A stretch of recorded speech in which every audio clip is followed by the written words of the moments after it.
There's this line in the song, I'm holding on, why is everything so heavy? And if you've ever felt like that, like really, really felt it, the way your bones ache with it, the way it sits in your chest like a rock, weighing so much, then you know. You know how hard it is to explain, just to say out loud, just to admit that sometimes just existing takes absolutely everything you've got.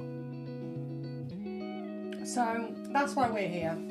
Mind Matters is a podcast from the people who brought you Who Cares, and it's not just another podcast about mental health. It's a space where we drop the act, there's no sugarcoating, no just think positive, just real talk. About the days when the weight wins and about the fight that nobody sees. About what it actually takes to keep going when everything in you wants to let go. We've been the people who couldn't get out of bed. We've been the ones that smile whilst we're falling apart. And we've learned this. The moments that we drag the stuff into the light, that's when the power loses. That's when we realise we're not broken, we're just human. So, whether you're here because you're struggling or because you love someone who is, welcome. You're safe here and you're not alone. And welcome back again to another episode of Mind Matters podcast with myself, Lee. We've got John and Jen with us today. And we just want to say, baggers, get out of bed. It happens, doesn't it? It does. But today we're going to be talking about grief and loss. So again, quite a subject that we don't talk a lot about as British people. We've got quite a unique relationship with death and loss and grief. It's a real taboo, isn't it? It really is, and it's not kind of like a taboo. Even in the kind of like Irish culture, it's not a taboo for them because they have the wake, they talk about them, they celebrate. European countries, African countries, obviously over in Mexico we've got Day of the Dead, things like that. So they all have different relationships. They almost celebrate it in those countries, don't they? You know, to make it something really normalised, and we really don't. Yeah, so it's quite a good episode, something good to speak about. So just to kind of like open up, so have you ever reached for your phone to call someone who'll never answer again? Felt their absence, like a physical weight in your chest, not just a little bit of sadness, but that terrifying realisation that the world is just going to keep turning around without them. Grief is an emotion.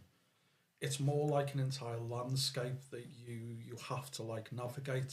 Some days it's all right. Other days it's just a hurricane that rips open the healed wounds without warning. It can be something stupid. Like I was really close to my granddad who passed away. He had lung, liver and bone cancer. So I've really seen him go from like, I mean, he's completely unique chap. So I remember when he was 80 something and he was like giving me a call. I was still living in Liverpool at the time. So could you come over and help us paint the house? So I'm like 18, 19 maybe. He's 80 something. So I'm thinking I'll be going around there getting a paintbrush out. I'll be going up doing it. And all the bastard wanted me to do was hold the ladder. All he wanted to do was me to hold the ladder. Oh, and wobbling it. Oh, mate. How old was he? He was 82. 82 Wow. at the time. Yeah, he still had a kind of job as a lollipop man when he retired because he was in the army, obviously. But they're a different generation, mate. I mean, that generation wanted to work, didn't they? They were workers and they wanted to get on hands-on jobs, you know. I was just about to say my landlord is ex-forces. I think he did like electrics or something. He's got to be early 80s as well, and he's climbing trees, cutting them down, and I'm like, I really don't think you should be doing that. If you fall, you're going to be a goner. He's tiny, he's frail, but he doesn't sit still, and you can tell he's ex-forces. He's always used to being busy and in routine, and suddenly he's there with his wife in this house you know, probably mortgage free, I can imagine. Yeah, he's always doing something, sweeping the And if you leaves, he's say in my to them- garden, WD-40 and everything for me. He's just always doing something. Absolutely. If you say to them, you know, be careful, like, get on with your health and safety's gone Yeah. mad these days. Yeah. And I mean, it has, but there's no But messing. he was is there? up a ladder. I had a big eucalyptus tree, and the council kept moaning about it. And he was up there on a ladder, cutting down. He had like a rope tied around it, try and guide it in the garden or not on the road. But yeah, absolute beaut of a man he is. Oh, bless It's him. just, and that's the people that shape us, but it's grief doesn't always follow a pre-approved path. It's not going to be like, when it's my granddad's birthday, I'll get sad. I might do a little bit, but You it get can the be sometimes tumbleweed like moments. That's what I when call you're it, watching tumbleweed moment. football. Yeah, you're just watching football, or when you're doing anything that I just think kind that- of yeah. like touches on it. I think for somebody who's just going through that now, because obviously my dad passed away really recently, you have different stages, don't you? You know, I'm absolutely fine in general. I mean, I moved out of home when I was about 15, so I didn't see my dad really that often. I spoke to him every single week. So when he went, it was a loss, but it's not the same as my mum and my sister who saw them every day. But it comes in waves, doesn't it? You know, so I'm driving along, a song comes on, you know, you lose control. But I think there's also something about understanding yourself, isn't there? One, dealing with grief. One, being patient with yourself and letting yourself be upset. And two, for me, there was something really fundamental at the funeral, which really hit me quite hard, really, was, you know, my sister, my mum and everyone were really upset and absolutely understand that, crying. I didn't feel the need to cry. And I think for me, there's a distinction between being upset and sad. Were you the sort of one that supported your mum, though? Were you like the man of the family when, in that scenario when your dad passed away? Are you the older sibling? No, Are you... I'm the youngest sibling, but I think working in social care, I think it does teach you to be slightly Cut off not a numb little to bit, it, but yeah. you know the difference. And I just suddenly realised that actually for me, I wasn't really upset. I was just fundamentally sad, and I just felt sad and flat, and I didn't want to cry. I just wanted to sit there and just think about him, really. And it's fine, you know, it's not right or wrong, isn't it? Whichever way Were you you go. embarrassed being a bloke as well? You know, that's like the stigma we spoke about before. Do you think you didn't want to cry in public as well, or you'd No, I don't just think you did so. just I do don't- what you needed to do at the time? I think it's just my makeup. I just think that I've been around death a lot from being in social care, so I've seen lots of people pass away. So it wasn't a new thing. It's like part of life. But as we were watching the video and the pictures came up, it builds inside you. You can feel, That like you said at the lump in your beginning, throat. a lump in your throat, and your heart feels like it's The bottom lip's wobbling. and it's your brain's going, Yeah. oh my god. Don't do it. But it's a really funny one though, mate, isn't it? Because you like you said a minute ago about have you made that phone call? I've done that. So I got off the plane from Tube Cal and I straight away rung my dad up and my mum up. So I went, all right, mum. That's weird. And just for that millisecond, my brain went, oh my god, John, your dad's not here. And it's brutal. It's not nice. But So when did your granddad pass away? Over 20 years ago now. And so you were pretty close and liked spending time with him. Yeah, I was a little bugger. Do you as a still kid. have these like tumbleweed moments, or like, you know, what I call them tumbleweed moments? You know, Yeah, anything and can I come on think- a song or anything. But do you still get that? Yes, all the time. I mean, he was a massive Frank Sinatra fan. I remember when he used to go up the road and the volume was what I like to call old people volume. It's a volume that you'd love to get your rave music on, but you just can't. But they can put like Frank Sinatra on and Yeah. just... And so I listen to Frank Sinatra, comes on, maybe sometimes like football or just, there's always. And I went back to see the family at the weekend and drove past the house, and then obviously that kind of like hit.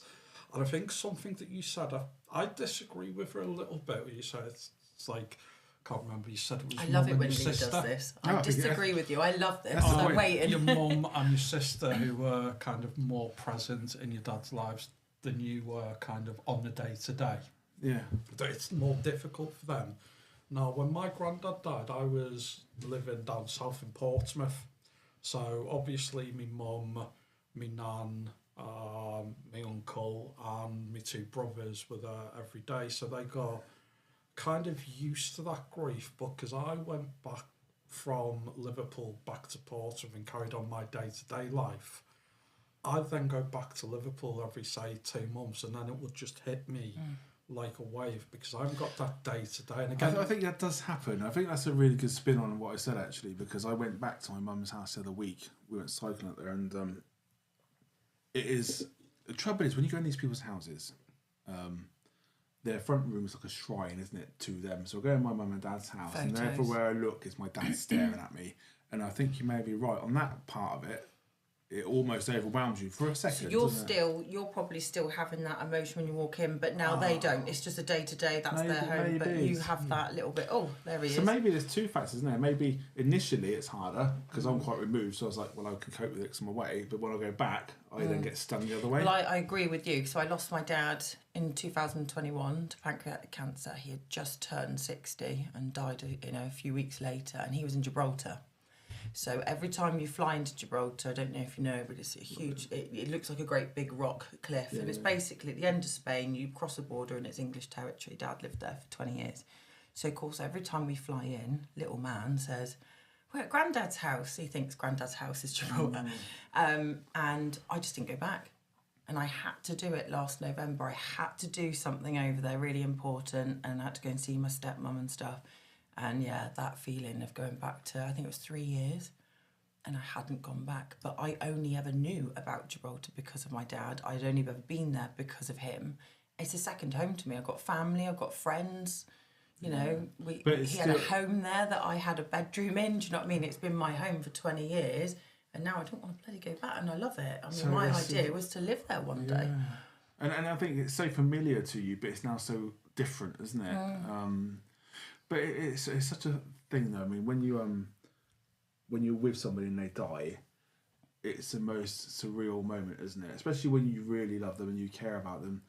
I think the word is final, and I think I said that before. My other close friend, Kelly, she lost her mother. God, it was 2017, I think, and she was very close to her, and she moved to Leicester about, I think I'm going to get it all wrong, but years ago. I think about 8 years ago. And she said she still goes to ring her now. She still goes to FaceTime her or call her, because she would speak to her 2-3 times a day. So it's always there, isn't it? It doesn't get any easier. But she said the only way I can describe it when I lost my mum is it's so final. Like, I've always been a real spiritual person. I love going to mediums and clairvoyants and things like that. And do you believe in those? And I have had experiences, I have had it, and I do my angel cards and things like that, and I think it's nice. I mean, I've never actually seen anything. I do know people that have had experiences. I had that experience, in Courtney Park that time with the cough. Oh, yeah. And I was told that was my guardian angel. My guardian angel was meant to be male, and there's meant to be a black and white cat. I don't know where that's from, but... but I have been told for years and years that there's a male guardian angel, and that was definitely a man's voice that I heard cough that time, which snapped me out of that sort of like, I want to do something silly, I've got no friend. But yeah, I do believe in it, and I think it's good to have that. But when my dad died, I thought, no, that's a load of crap. Doesn't exist. It's a load of rubbish. I'm never going to see him again. But you've got to get... I don't know if anyone else finds it, but it's kind of life events can trigger as well. Because I was very, very difficult when I was a kid. Probably due to the ADHD, which didn't exist back then. But we were just bastards. We were the naughty ones. Yeah, we were just... Yeah. And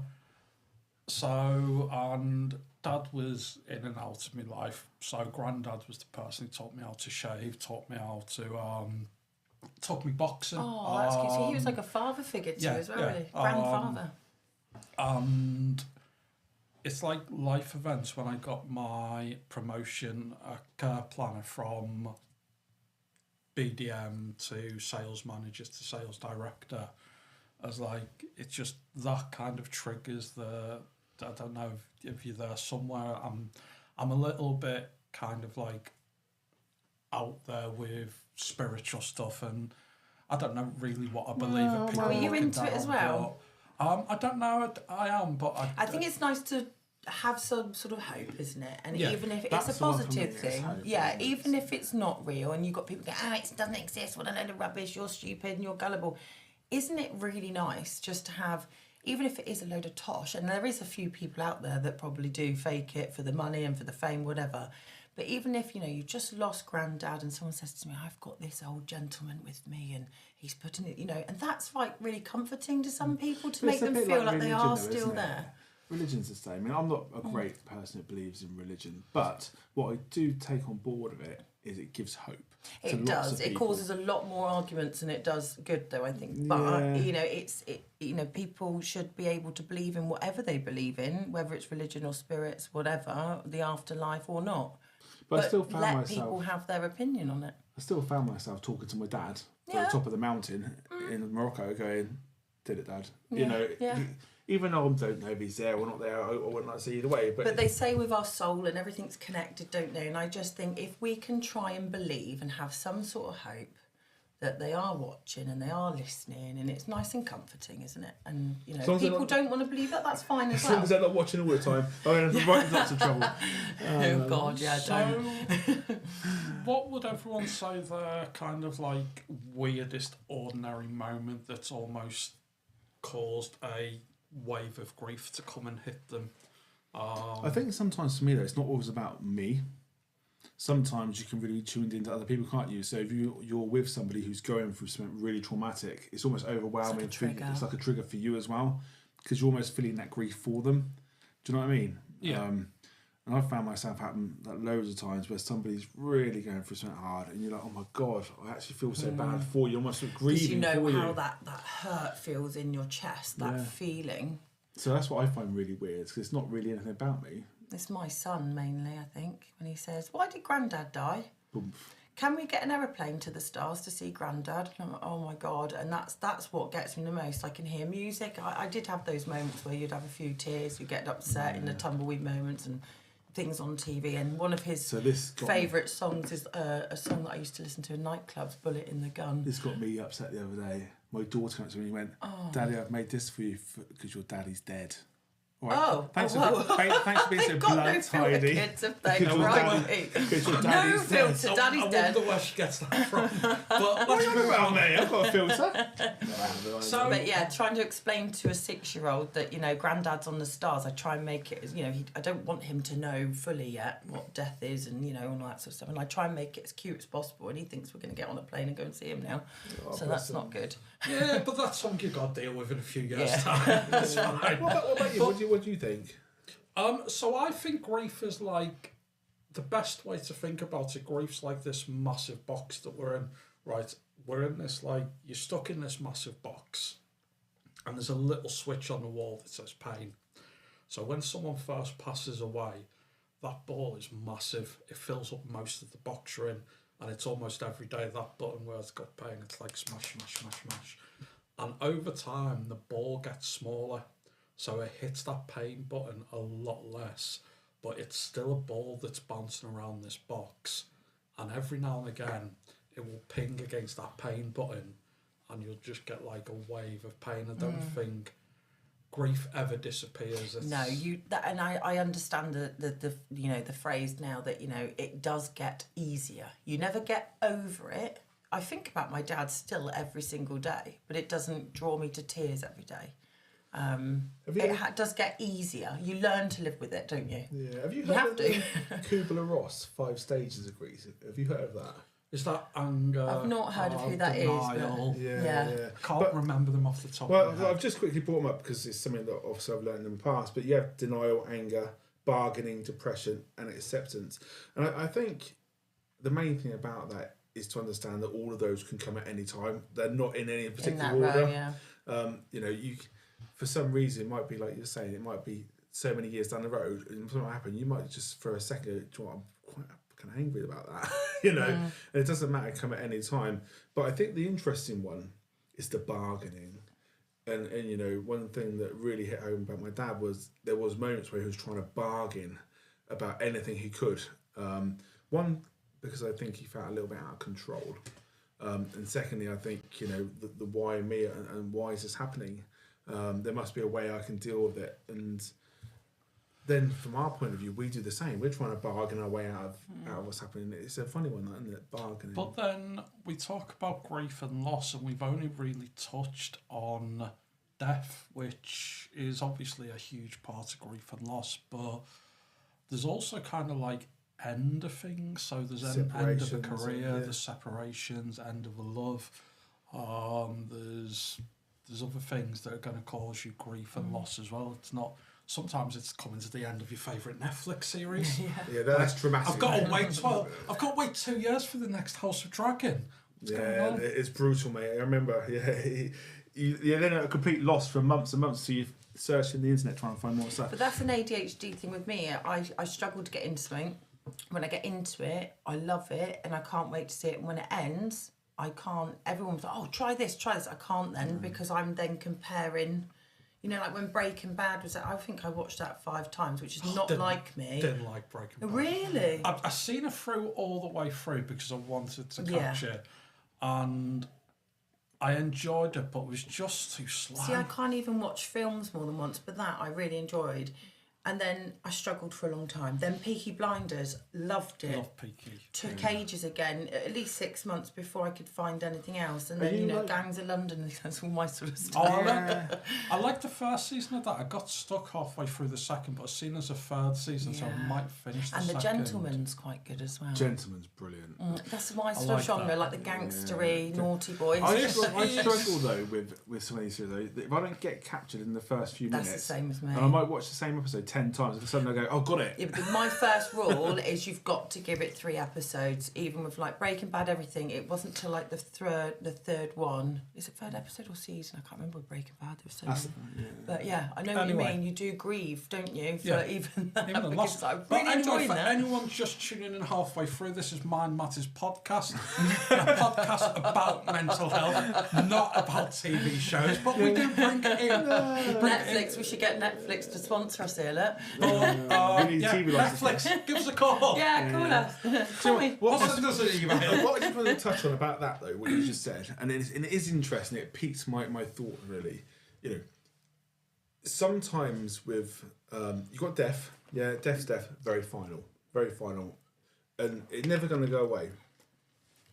And it's usually people that you really are fond of or love that it's never going to go away.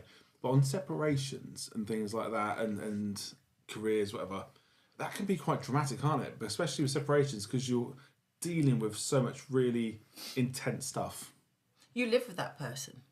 Well, it could be someone you're living with them. You've been with them for a long time. You might have had family with them. Routine. Intimacy, everything that you're going to miss. It's not just missing them, it's missing all those little characteristics about them, isn't it? And it's quite hard. Yeah, especially if you've lived with someone for 5 years. Like my ex-husband and I, we didn't get on that great towards the end with the pandemic, and Dad was diagnosed. We had an 18-month-old baby. We were worried about money, like everything built up. And actually the same year that my dad got diagnosed with pancreatic cancer, so did my friend, so did the lady I looked after, and my cat. So all to the same sort of cancer in the same week. And that's brutal. It was, yeah. That's brutal. Yeah. And the thing is, what I find interesting about it, even if you don't want to be with that person anymore, you can still miss them. It was really hard. I think we've been separated nearly 4 years, and it's only now I'm getting used to it. I live on my own, well, with my son, obviously, but it was really strange going home and not having to cook for someone, and the less washing, which was nice, but it's still that having someone to wake up to, and he used to bring me a coffee in the morning. It's just all very strange, and getting used to that on a day-to-day basis. It's really weird, right? It's really odd. And I'm just going to say, because it doesn't matter. I don't really care what they think. But so my eldest children's mum and I had a real abusive relationship. She was a perpetrator of an abusive relationship, and so I left. When I met her, I had house, a boat, everything, and when I left, I had 3 bags of clothes and a mattress on the floor of my business partner's house. But do you know what? It's surreal, isn't it? Because even though I didn't want it and I couldn't stand it, you still had to get used to that. I still, in the mornings, woke up on my own and thought. And also as well, when you've had children together as well, that's that whole family unit, isn't it? And it was scary, hard for me as well, because I'd gone from having an extra person's eyes, an extra help, to I'm doing it all on my own. Yeah. And that was pretty much most of my choice, but it's still tough. It's still really hard. I think there's another facet of grief and loss as well, isn't it? There's the because when someone passes away, we grieve them and we go through loss.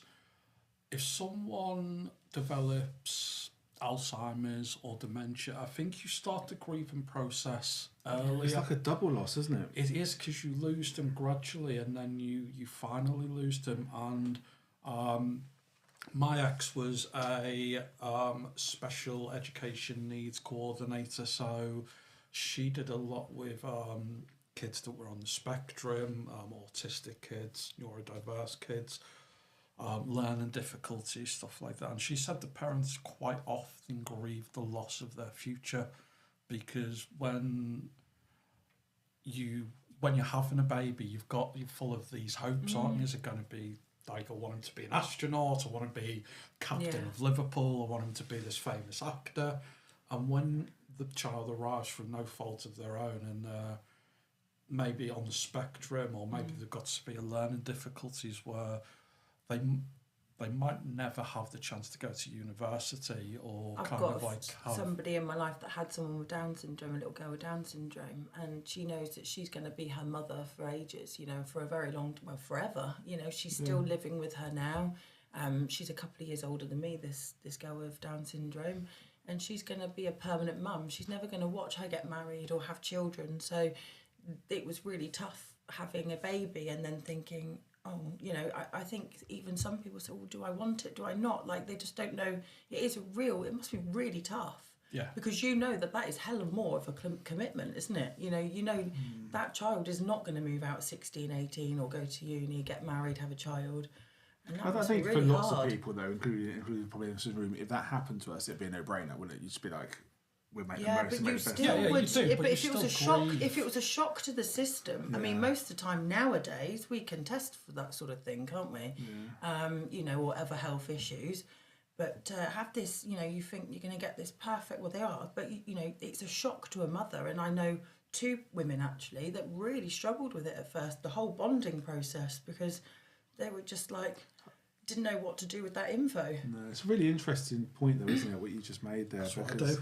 You are, you're on God He's the tier. sensible God one. tier. He keeps us together. Be the life jacket. Love it. Life jacket. But I think it's a really interesting swerve of what we're talking about, isn't it? Because I think it does give you that. I mean, because even, it doesn't matter if you're talking about a child with Down syndrome who will have an amazing life, but a different channel to They what are you... perfect. And they are perfect. Different channel to what you They're thought actually they more might have. perfect than we are. They're beautiful humans, but back in the day we didn't have these tests. So all these women they actually had like groups, and this is where these 2 women I know met each other, because they were struggling, really struggling at first, thinking, oh my goodness, this is going to be. And when you're told your child might not make a certain age, which one of them did, one of them was told the other child would never walk. She's walking around the block doing her steps every day. It's amazing, and she's Lovely, older than me, yeah. so it's lovely. They've done amazing, absolutely fantastic parents, are beautiful girls. And they're both quite close in my So life. it'd be lovely if they listened. But their parents if they were really wanted to come and struggling. talk about it, wouldn't it? Yeah. They should just come on and talk about it. Yeah, it would be a good idea actually. If you're listening and you want to come and talk, Come on in. come on in. Come into the nut house. The doors are always open for anyone to Except come for on right and now it's talk. closed. But do you think though? I mean, I haven't really ever considered that, and but I think you do. I mean, When you have an expectation. well, as a I have an first-time expectation of my parent. eldest son, and he's really struggling at the moment. And is it wrong of me to have an expectation? Should Well, I have? everyone has an expectation. You have a vision. Me and Emma call it, well, we've got a vision of how today's going to go, whatever. You have a vision. You're going to have this baby, and you're going to watch it grow, and it's going to go to university, and it's going to get a job and career and have babies and get married. And then to be told that your child might not walk, or, has a severe disability and actually is probably going to rely on you for the rest of their life, you are grieving for that That Hopes vision. and vision. dreams. Yeah, your dreams. Yeah, that's it. I mean, it's going to be still amazing, but it's going to be very different to your expectations and visions. Yeah. So I think that's a it's key point here, isn't it? Is having a reset to yourself. Actually, it's okay. Let's just find the best that we can do. It's okay to be disappointed. It's okay to be cheesed off, and it's just about working through it. You're only human. Yeah. Interesting. We haven't got too long left, so I just want to turn the spotlight on Mr. Powell. Is it true that you are going to be the next James Bond? I thought he was going to be really serious then. All that came to mind was that Mr. Bean film when he was trying to be James Bond. Johnny English. Johnny English. That was awesome. It'd be more like I Johnny love English, Rowan mate, Atkinson. than what it would be James Bond. Anyway, no, seriously. So for anyone who doesn't know John, first of all, follow him on LinkedIn, Facebook, all that rubbish. But John runs Unicare Devon, so a home care operation down in Devon and Newton Abbot. So how many, do you deal with palliative care at all? Yeah, I mean, we've been doing palliative care since 2009, but before that, I worked in care homes and at the Royal Devon Exeter, so plenty of that I've been dealt with. Why? What's the question? Where are we going? Yeah, I'm James always Bond losing- for Unicare. Because obviously palliative care is, for anyone who doesn't know, palliative care is when you're preparing someone for passing away. So how did you find that as someone who, one, how did you find that as a work, as someone who's looking after someone who is going to pass away? Because obviously in care, we build a bond with them sometimes. They're like, I think so... I think it's different for every single person. Palliative care and death is different for every single person. It literally is a personal experience, isn't it? And it depends on how you get on with them, how they are to you, and the relationships you build. And then I think that when you're doing personal care and you're helping somebody, and you're privileged to help them, because let's be honest, it's a privilege at the end of life to help somebody, it really is. You do get a bond with them, and I've had all different experiences. Some you just sort of, and it's not being cold, you just sort of say, I did the best job I can, it's a shame, and you move on. Others have had an absolutely massive part of your day, every day, you know, and that can have a profound effect on how you're feeling I afterwards. think it depends on their age a little bit as well. It's everything. You know, I mean, if it's someone elderly and they're quite like, I'm ready to go now, you know, and I've had my time, I've had my life. But when it's someone a bit younger, I found that tougher during care, because I did, you know, community care work as well. So. I don't think I could look after children.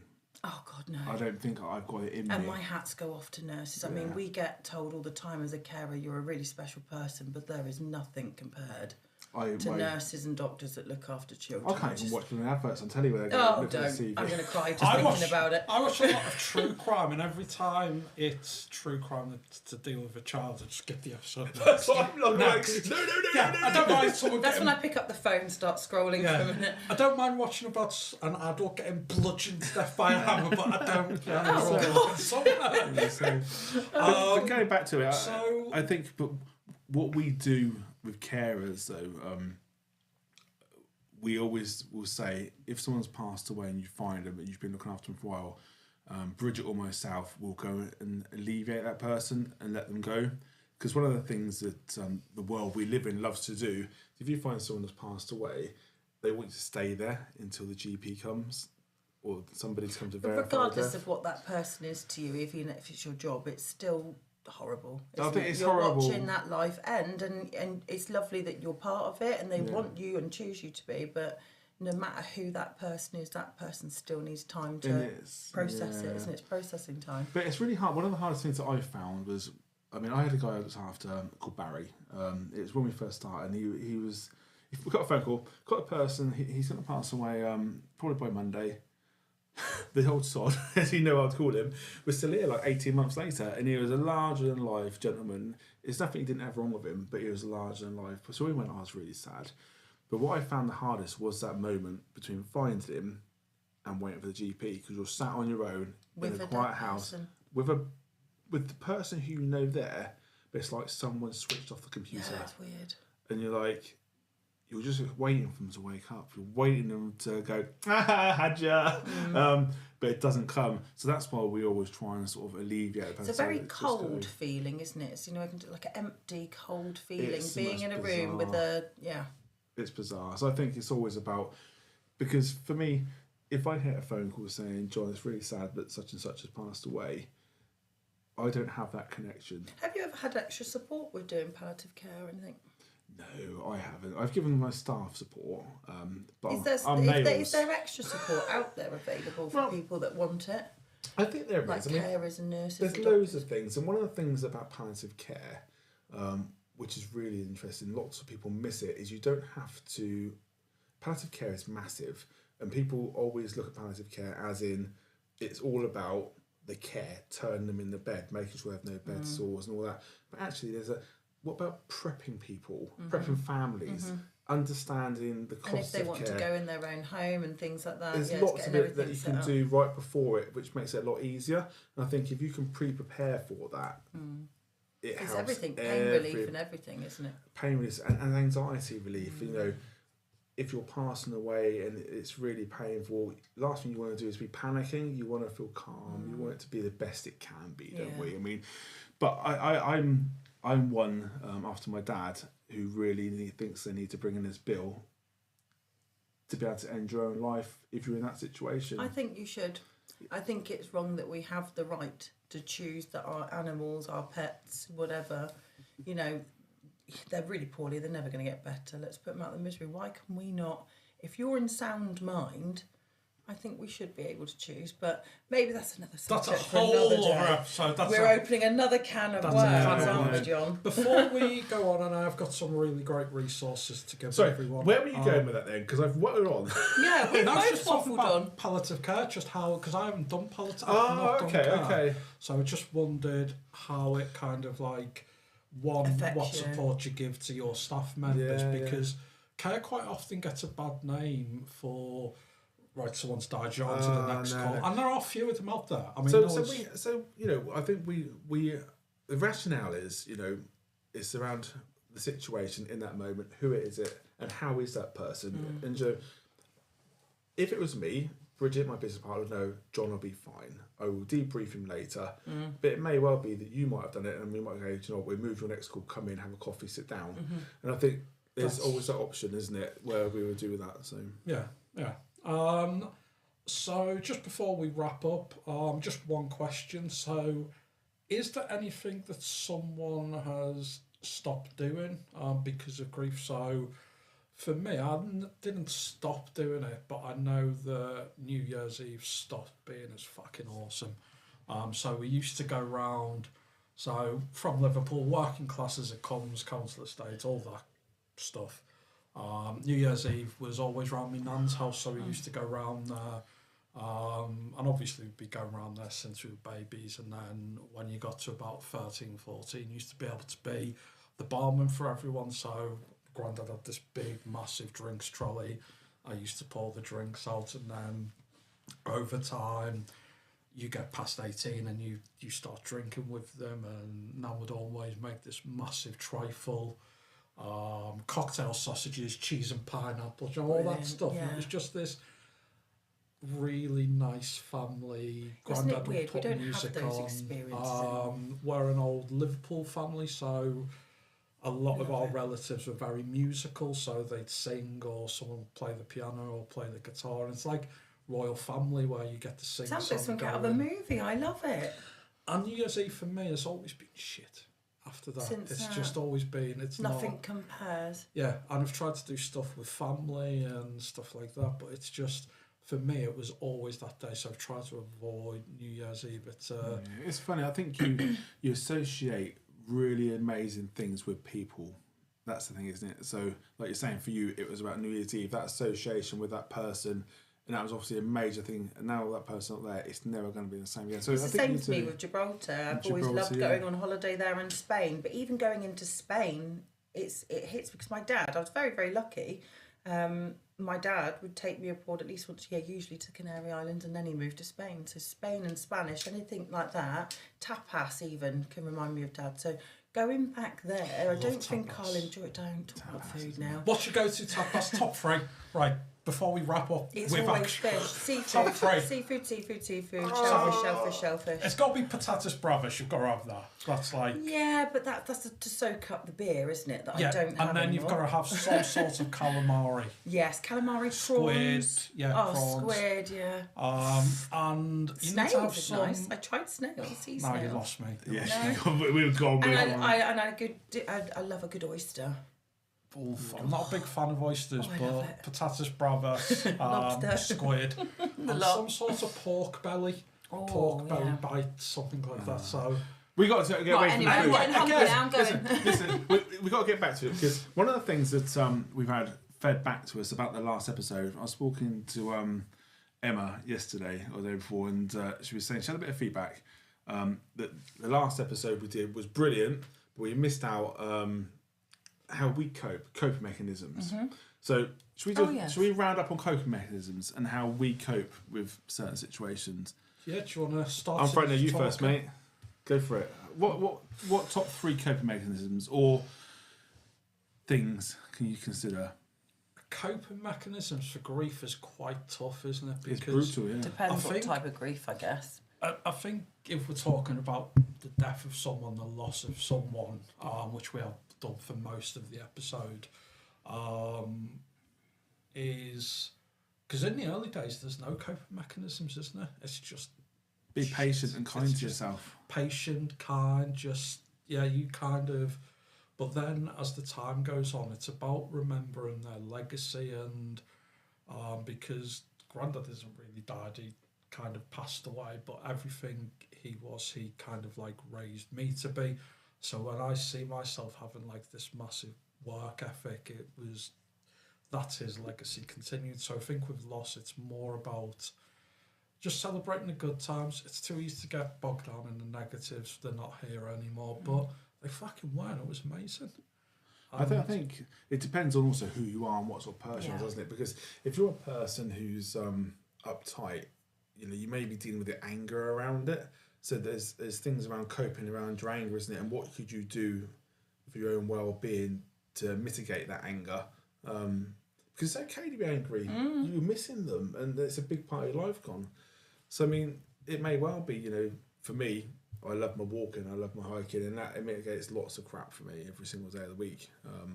So I would just go out and get some fresh air, have some good food, socialise with some people that are there for me and my well-being, not some knobheads who don't really care. But I think there's, like you say, it's really personal, isn't it? Yeah, it's tough. Grief is a tough one for coping mechanisms because Some people want to talk, some people don't. But the biggest coping mechanism of grief is time. Yeah. We It can't does control get that. easier. It does get It easier, does and you get learn easier. to live with it, but it still bloody hurts all the time. But it's not that heavy feeling. I mean, I couldn't eat when Dad passed. I was drinking alcohol every night, and I have been for years. Standard. Not crazy, not been I mean, I used to be a social drinker, and of course, I used to be that one that fall in the bush or stand on the table and make a fool of myself. But I got into it, and the funny thing is, I didn't really like the feeling of alcohol before. And again, I just do it socially. My dad drank most evenings, and I kind of think that added to how he passed. And then I started drinking when he died. Most nights. It's crazy. So I was self-medicating. So that's how I've coped with things, self-medicating. And hopefully that will be all getting better now. Life's Well, getting it will better be. and easier. You've got a really positive attitude, haven't you? So I think it'll be fine. But for me, I think the key points are be patient with yourself. Be Talk to kind to yourself. people. Talk to people. Enjoy it. If you really can't help yourself, don't be afraid to go to the But GP try and ask. and just try not to self-medicate with alcohol, because 3 years on, Dad passed, well, nearly 4 years ago, and I'm only just starting to deal with it in my head because I'm not in that. Yeah, It is- alcohol, it drugs is a is not slippery gonna slope. help. Yeah, alcohol, drugs, anything. What I'd like to hear is I'd like to hear the listeners' stories. I'd like to hear the audience's stories, the audience's coping mechanisms. So drop a comment.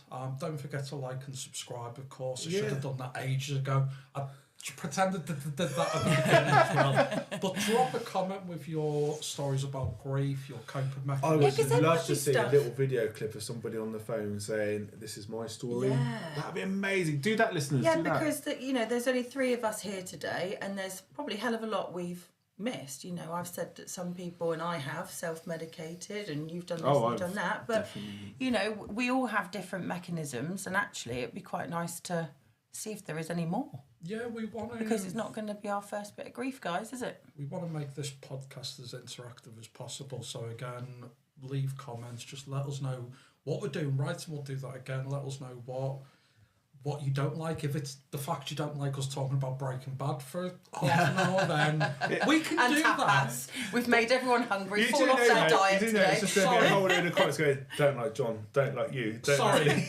tapas is non-negotiable. We're always going. Anyway, just we've got some detailed support resources, and don't forget, if it gets really, really heavy, go and see the GP. But again, there's immediate crisis and support from Cruise Bereavement Care. Now they've got a free phone helpline that's 0808 808 1677. Now that is 0808 808 1677, and that's open Monday to Friday 9 to 5. They've also got a website, www.cruise.org.uk, and they specialise in all types of bereavement. Samaritans is always a great resource, 24/7 free phone, and that's 116 123. That's 116 123. And you can also email joe@samaritans.org. I would just say though, also as an employer, if you're struggling and it's affecting your work, do go and talk to your employer. Be really honest and say, I am really struggling because of this. They've got a duty of care to you. Absolutely. They've got a duty of care to you to do the right thing. And there's help nothing you. worse than being an owner of a business, and I've been there before. One of my girls that is a cleaner for me, and I had no idea some of the tough days that she'd been having. And actually, as soon as she opened up, I was just like, take some time out, or we can work together to see how we can ease things for a minute. I think so. And then it helps you understand if they are late, if they are a bit like jittery, or they look a bit tired or a bit weathered. Well, Just, they're it's just doing nice a poor to job, know. And I think one of the things for employers to think about, isn't it? Just because somebody's doing a rubbish job and you're thinking, God, they're not performing. Yeah. Don't just There might say be a reason you're behind rubbish. it. Just go, you're not yourself at the moment. Yeah, you're What's okay. going on? Yeah. You okay? It's about that 8 minutes. Just Eight give them that minutes. 8 minutes. 8 minutes. I love that. On that There's note- lots of online communities and courses. So the Good Grief Trust is a www.thegoodgrieftrust.org, and they offer weekly support groups, weekly Zoom meetings. There's also some peer-led support, so there's dinner party, and that's for people aged 20 to 45, just to come together over a Zoom call and just talk about their own grief, and that's www.thedinnerparty.org. And the key takeaway for me is just remember the grief is just love with nowhere to go. There's no timeline, there's no the right way, only your way. However you're surviving today, that's good enough. Absolutely. And we will see you next time, Take guys. one day at a Thank time. you. Guys.